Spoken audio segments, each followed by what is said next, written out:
Hello students, welcome back to our channel. Students, last lecture में हमने development chapter हम कर रहे थे और पब्लिक फैसिलिटीज़ टॉपिक से हमने आज स्टार्ट करना है। तो पब्लिक फैसिलिटीज़ बेसिकली क्या है? How is it that average person in Haryana has more income than the average person in Kerala but lags behind in these crucial areas? वो कह रहे हैं कि कैसे एवरेज पर्सन इन हरियाणा, जो हरियाणा में एक एवरेज पर्सन है, उसकी इनकम जो है वो केरला के एवरेज पर्सन से ज़्यादा है, बट स्टिल वहाँ पे वो केरला से लैग कर रहा है बहुत सारे एरियाज़ में। मतलब ज़्यादा इनकम होने के बावजूद भी वो केरला से पीछे है।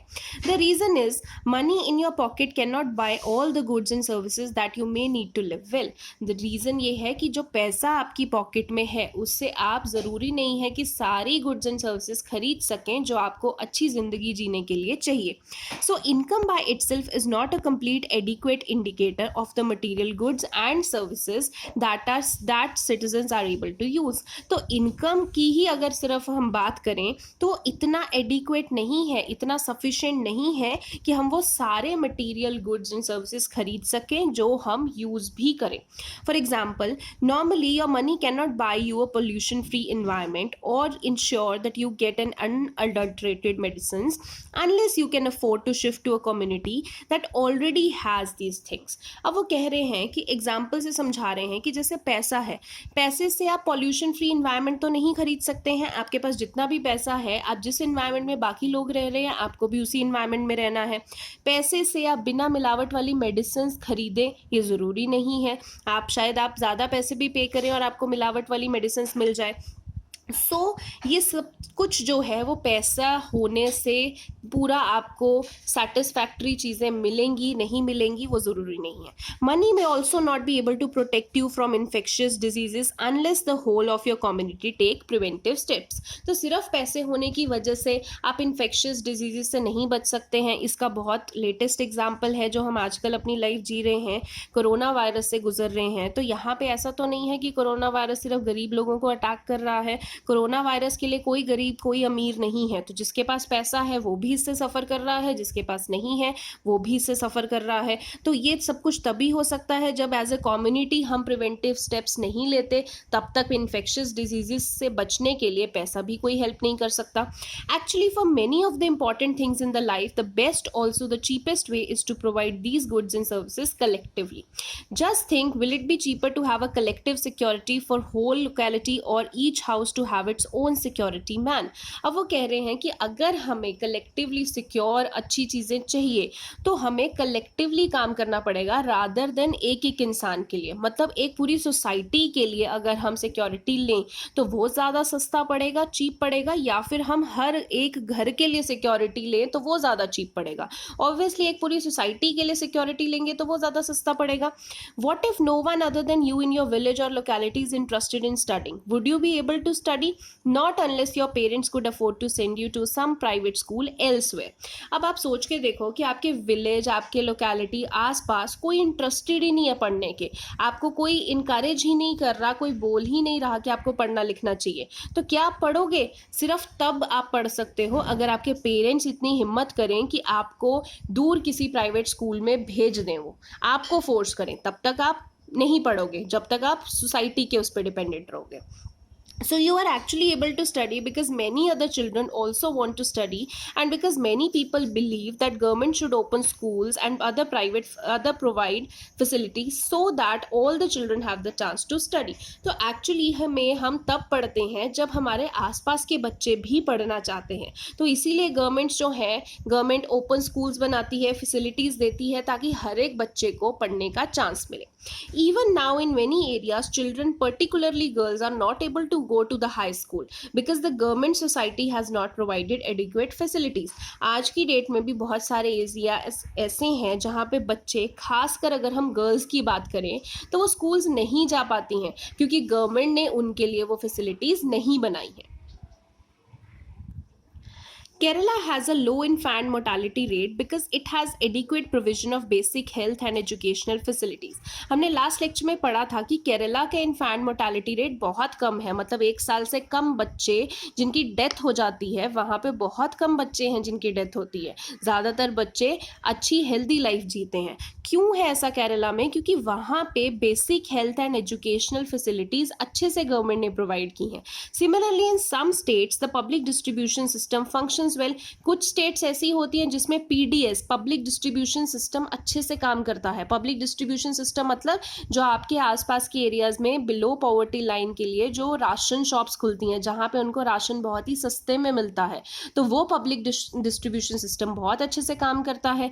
Health and nutritional status of people of such states is certainly likely to be better. तो ऐसी स्टेट्स जहाँ पे राशन बहुत ही सस्ते में मिलेगा, गरीब लोगों को खाना मिलेगा, तो वहाँ ऐसी स्टेट्स का जो हेल्थ एंड न्यूट्रिशनल स्टेटस है वो भी अच्छा ही रहेगा। ठीक है, सो अभी तक हमने क्या सीखा कि अगर हमें पब्लिक फैसिलिटीज़ मिले, पब्लिक फैसिलिटीज़ कौन सी होती हैं? जो गवर्नमेंट हमें प्रोवाइड करती हैं। अगर हमें वो मिले तो हम बहुत सारी चीज़ों में बेटर हो सकते हैं। गवर्नमेंट अगर हमारे लिए स्कूल्स खोले, गवर्नमेंट हॉस्पिटल्स खोले, गवर्नमेंट हमारे लिए ट्रांसपोर्टेशन खोले, तो वो चीज़ें सस्ती पड़ती हैं एंड ज़्यादा से ज़्यादा लोग उसमें ट्रैवल कर सकते हैं, उन सर्विसेज को यूज़ कर सकते हैं। अगर गरीब लोग हैं, फॉर एग्जाम्पल उनको कोई बीमारी हो गई, अगर उन्हें प्राइवेट हॉस्पिटल में जाना है तो बहुत ज़्यादा खर्चा हो जाएगा। यही गवर्नमेंट हॉस्पिटल में बहुत सारी स्कीम्स होती हैं, तो आपको बहुत कम पे करना पड़ता है एंड आपका इलाज भी हो जाता है। तो यही पब्लिक फैसिलिटीज़ के बारे में वो आपको बता रहे हैं। नीचे आपको टेबल दे रखा है, ये जस्ट एक्टिविटी है और कुछ नहीं है। इसके नीचे भी इधर आपको टेबल दे रखा है, आप इसको पढ़ेंगे, टेबल को स्टडी करेंगे। आपको educational achievement of rural population of Uttar Pradesh वो बता रखी है कि उत्तर प्रदेश में अगर पढ़ाई के मामले में देखें तो क्या अचीवमेंट है। आप यहाँ पे देखें लिटरेसी रेट, अगर रूरल पॉपुलेशन का देखें, जो लोग पढ़े लिखे हैं, गांव के लोग, रूरल, तो 76% पढ़े हुए हैं एंड 54% फीमेल, 76% मेल।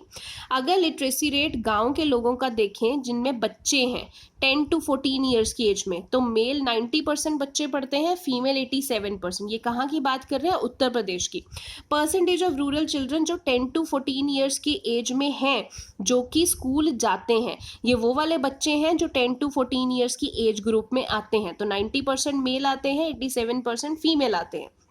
बट अगर 10 to 14 ईयर्स की एज ग्रुप में बात करें कि परसेंटेज जो है वो कितनी है जो स्कूल जाते हैं, तो 85% मेल स्कूल जाते हैं, फीमेल्स जो है वो 82% जाती हैं। तो ये उन्होंने एजुकेशनल अचीवमेंट बता रखे कि उत्तर प्रदेश में हम एक्सपेक्ट नहीं करते कि इतने ज़्यादा अच्छा लिटरेसी रेट होगा, बट वहाँ का अच्छा कर दिया है। तो ये भी एक एक्टिविटी है, इस टेबल के बेसिस पे आप ये फिलअप कर सकते हैं। ठीक है, तो ये एक्टिविटी है, ये आपके लिए है। अगला पेज देखते हैं।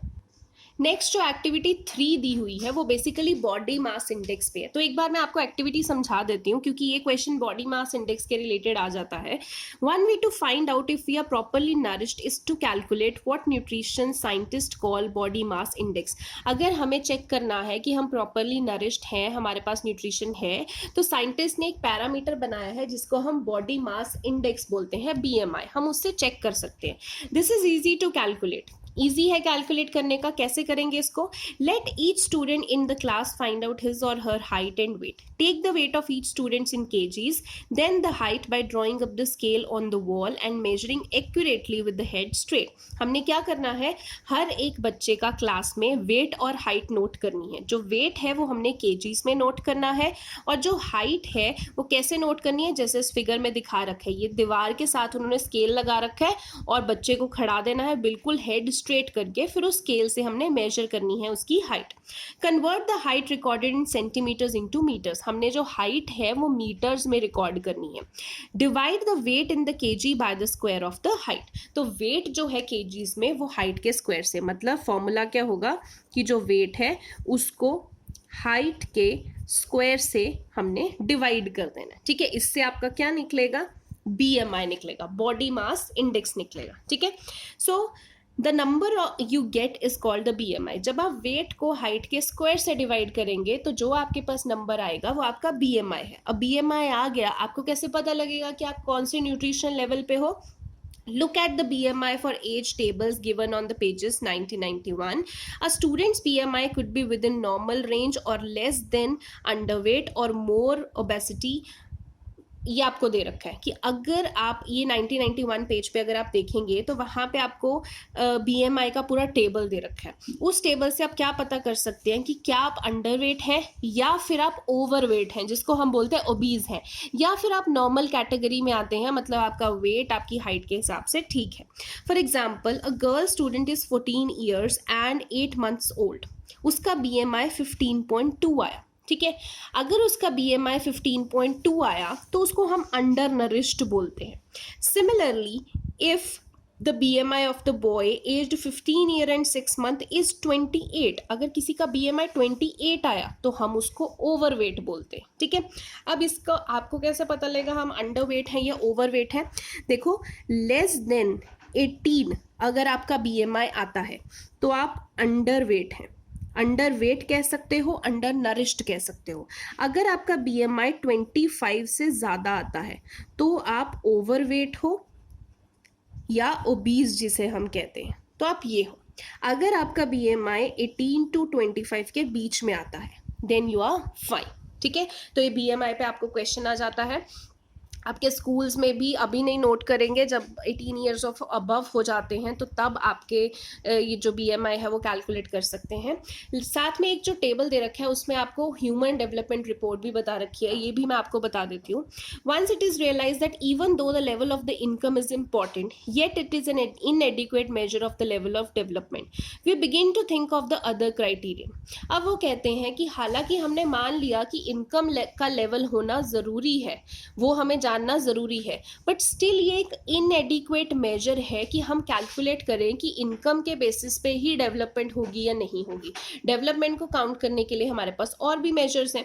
There could be a long list of such criterion, then it would not be so useful. What we need is a small number of most important things. अगर हम बहुत सारी देखो लिस्ट बना देना कि ये भी चाहिए डेवलपमेंट के लिए, वो भी चाहिए, 10-12 चीज़ें लिख दें, तो हर चीज़ को मेजर करना एक पूरे देश के लिए, हर इतनी बड़ी पॉपुलेशन के लिए, तो वो बहुत डिफिकल्ट हो जाता है। तो बेटर है कि हम कुछ मेन क्राइटेरिया रखें जिनको हम पूरे कंट्री के लिए मेजर कर सकें और फिर हम डेवलपमेंट निकाल सकें।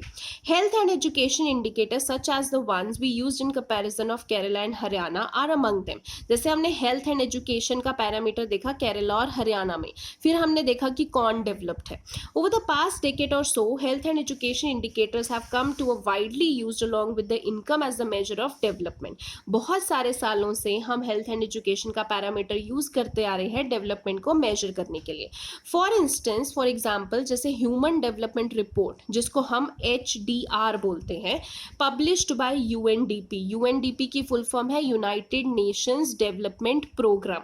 ये वाली जो ऑर्गेनाइजेशन है यही ह्यूमन डेवलपमेंट रिपोर्ट पब्लिश करती है। क्या करती है ये? It compares the countries on the basis of education levels of people, their health status, per capita income. तो ये बेसिकली 3 चीज़ें देखती हैं कि उस कंट्री में एजुकेशन लेवल क्या है लोगों का, उनका हेल्थ का स्टेटस क्या है, उनकी पर कैपिटा इनकम क्या है। ये 3 चीज़ें देखती हैं, उसके हिसाब से मेजर करती हैं development. It would be interesting to look at a certain relevant data regarding India and its neighbour from Human Development Report 2018। तो हम ऐसे देख सकते हैं कि इंडिया और उसके जो नेबरिंग कंट्रीज हैं उनका HDR का डाटा क्या कहता है। तो बेसिकली HDR क्या कहता है कि किसी भी कंट्री को उसकी डेवलपमेंट चेक करनी है तो हम कुछ पैरामीटर्स हैं जिसमें आपकी कंट्री को देखेंगे। वो पैरामीटर्स कौन से हैं? एजुकेशन लेवल्स है, हेल्थ स्टेटस है, पर कैपिटा है। ये आपको 1 मार्क क्वेश्चन में भी आ जाता है कि जो ह्यूमन डेवलपमेंट रिपोर्ट है वो कौन पब्लिश करता है, तो वो human Development report UNDP publish करता है। तो आपको UNDP की फुल फॉर्म भी याद होनी चाहिए, यूनाइटेड नेशंस डेवलपमेंट प्रोग्राम। क्या करते हैं ये? कंपेयर करते हैं educational levels of the people, health status and उनकी पर कैपिटा इनकम। तो अगर आप नीचे भी देखेंगे तो आपको डेटा दे रखा है, जैसे यहाँ पे श्रीलंका, इंडिया, म्यांमार, पाकिस्तान, नेपाल, बांग्लादेश। तो हमारी नेबरिंग कंट्रीज का डेटा दे रखा है कि उनकी ग्रॉस नेशनल इनकम क्या थी, उनकी लाइफ एक्सपेक्टेंसी क्या थी, जब पैदा होते हैं तो कितने लोग जिंदा रहते हैं, कितनी उम्र तक रहते हैं, फिर कितने बच्चे पढ़ते हैं, फिर HDI rank in the world. जो ये ह्यूमन डेवलपमेंट इंडेक्स है ये एक पूरा रैंक देता है कि डेवलपमेंट के अकॉर्डिंग कौन सी कंट्री कितने रैंक पे है। तो अगर हम इंडिया का चेक करें तो यहाँ पे 130 रैंक आता है। ठीक है, अगर हम इंडिया का चेक करें तो बाकी कंट्रीज़ का भी आप चेक कर सकते हैं। जैसे म्यांमार 148 रैंक आता है पूरे वर्ल्ड में, पाकिस्तान 150th रैंक आता है, तो इंडिया 130th रैंक आता है। ठीक है, यहाँ पे नोट्स में भी पढ़ लेते हैं। HDI स्टैंड्स फॉर, क्या होता है HDI? Human development index. HDI ranks in the above table are out of 189 countries in all, मतलब पूरे 189 कंट्रीज हैं जिनको हमने HDI रैंक में देखा। हमने उनके डिफरेंट डिफरेंट पैरामीटर्स देखे, उनकी डेवलपमेंट चेक की, उसके हिसाब से ये रैंकिंग दे दी, जिसमें इंडिया का 130th रैंक है। लाइफ एक्सपेक्टेंसी एट बर्थ, इसका मतलब क्या होता है? As the name suggest, average expected length of the life of a person at the time of the birth. मतलब लाइफ एक्सपेक्टेंसी एट बर्थ, ये 1 मार्क में आ जाती हैं। क्या डेफिनेशन है कि एक इंसान पैदा होने के बाद कितनी एवरेज लाइफ जीता है, उसको हम बोलते हैं life expectancy at birth. Per capita income is calculated in dollars for all the countries, so it can be compared. हम पूरे जब वर्ल्ड की बात करते हैं ना, उनकी इनकम को कंपेयर करने की बात करते हैं, तो हम डॉलर्स में रखते हैं उनकी इनकम, ताकि पूरे वर्ल्ड की इनकम कंपेयर हो सके, क्योंकि डॉलर एक यूनिवर्सल पैरामीटर है कंपेयर करने का। So it is also done in a way so that every dollar would buy the same amount of goods and services in any country. क्योंकि dollar की terms पे जब हम निकालेंगे ना, तो हम कैलकुलेट कर सकते हैं कि इंडिया में किस चीज़ की कितनी वैल्यू होगी या किसी और देश में किस चीज़ की कितनी वैल्यू होगी, तो इसलिए वो करेंसी एक ही रखते हैं जो पूरे वर्ल्ड में हम कैलकुलेट कर सकें। तो यहाँ पे आपको एक डेफिनेशन लर्न करने की ज़रूरत है जो 1 मार्क में आपको आ जाएगी, वो है आपकी second, life expectancy at birth. Isn't it surprising that a small country in our neighborhood, Sri Lanka, is much ahead of India in every respect, and a big country like ours has such a low rank in the world? आपने उस table में देखा कि जो श्रीलंका है उसका rank 76 आ रहा है और इंडिया का रैंक 130 है। तो श्रीलंका एक छोटी सी कंट्री है, बट इंडिया से कितनी आगे है?